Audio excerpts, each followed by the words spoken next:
Howdy folks, and welcome to the channel. I have a serious question for you. Do you, as a PI, carry a concealed firearm? I would love to know. Go down in the comments below and let me know if you do or don't and why. I recently took a poll of the PI Guy community regarding this very question, and the results were quite interesting, to say the least. In this poll, it shows that 66% of my viewers right here on this channel carry a concealed weapon. It also indicates that over half of those that do carry are professional private investigators.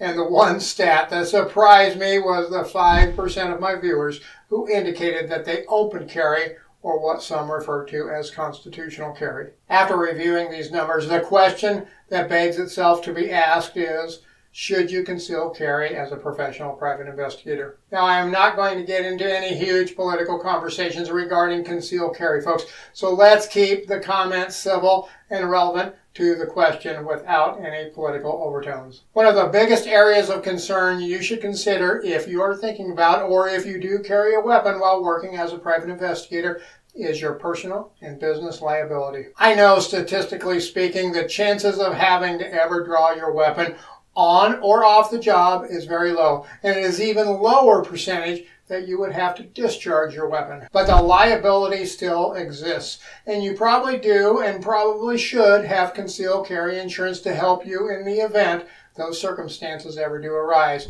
But is that enough? In my opinion, well, maybe it is and maybe it isn't. You see, depending on your policy, it may exclude protections if you must use your weapon in a professional capacity. In other words, some policies only cover you as a private citizen. In my opinion, it is also wise for you to carry a liability insurance policy for you and your company as a private investigator. And these professional liability insurance policies do not cost that much in the grand scheme of things. I think I pay around $600 a year for mine, and it does cover me if I conceal carry while working as a PI. And CCW insurance in itself costs like maybe $15 a month. So to me, having both is the way to go to ensure you and your company are protected. What other ramifications are there? What other concerns do people have, and what other things should you consider if you carry a weapon while working as a PI? Let's take a quick look at some of these, and then I will tell you the biggest thing you need to consider before you conceal carry as a PI. One question I get asked all the time is this. Let's say I'm on surveillance and someone calls the police because they notice me, and the police come to see what I am doing. And when the officer inquires as to what I am doing, then asks me if I have any weapons on me, what do I say? Well, first, folks, I am not an attorney.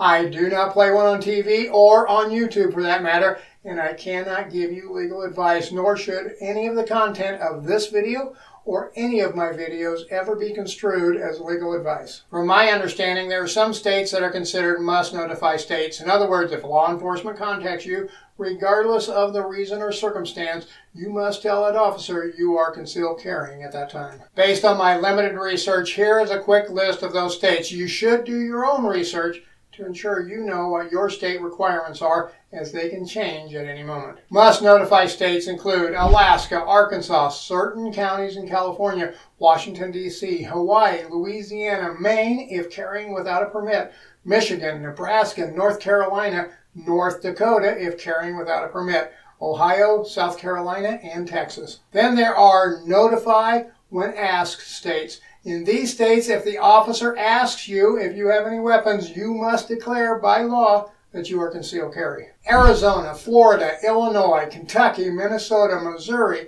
New York, Oklahoma, Oregon, Pennsylvania, Tennessee, Virginia, Washington, Wisconsin, and Wyoming. Now, I also am aware there are some folks out there that believe it is unconstitutional for police to ask this question, given our constitutional right to bear arms. And I get it, I do. But I'm not here to argue the validity of that point. So in my opinion, if an officer asks if you have a weapon, especially in those states where you must comply with the laws regarding must notify laws and notify when asked laws, well, I think you should comply. I don't see any value in not complying, especially weighed against the potential legal ramifications of not complying. For me, I would most likely inform the officer if asked I am concealed carrying at that time. But wait, I wouldn't just blurt out, I have a gun.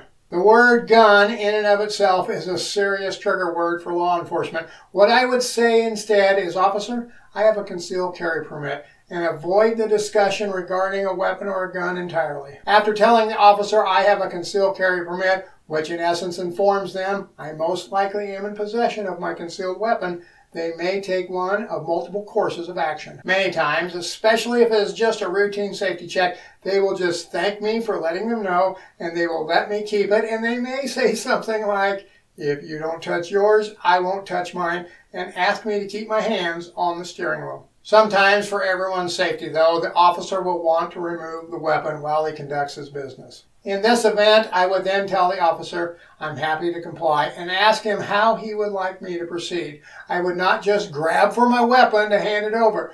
No sudden moves, period. I would ask the officer for specific steps. I would inform the officer I have my seatbelt on and I need to take it off.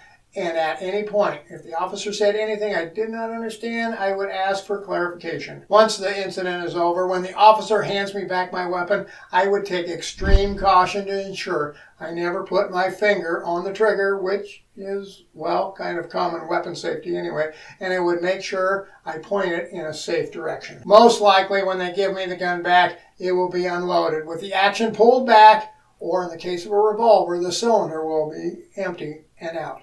I would leave the gun in that condition and just place it somewhere safe. I would not check to see if it is loaded. I would not attempt to reload it at that time, and I would not try to put it back in the holster and back in a concealed carry position on my person. Now, as I said, I am not an attorney. None of this should ever be construed as legal advice. This is just my personal opinion and what I would do. Another concern you may have regarding concealed carry while working as a PI is having people notice your weapon. If you are interviewing witnesses and your weapon is visible, it could have several detrimental and unintended consequences. First, the witness might assume you are law enforcement, even if you already told them that you are a private investigator. Regardless of intent, if they feel you are a police officer, they may act differently, and if they tell people you displayed yourself as an officer of the law, it could have huge legal ramifications. The witness could also later state they felt threatened or coerced because you displayed a weapon, so they gave you the answers they thought you wanted to hear. Again, it doesn't really matter if you intentionally displayed it or not. If they see your weapon and think you are trying to intimidate them, that is all it takes to put the kibosh on your investigation. In order to prevent this, you can simply ensure your weapon is never viewable. Some folks will carry it in a shoulder holster with a buttoned-up jacket fully covering the weapon, or another great tactic might be to pocket carry or carry inside the waist with an extra long shirt. Now, I have been in the professional private investigations industry for nearly 15 years, and I have been fortunate enough to never have the need to use a weapon to protect myself. And remember, concealed carry permits for most states covers a wide variety of weapons like knives, tasers, mace, and yes, firearms too. But here is the one big secret you need to know about, folks. There are laws regarding who can and how to obtain a concealed carry permit. There are laws regarding must notify and notify when asked states. There are laws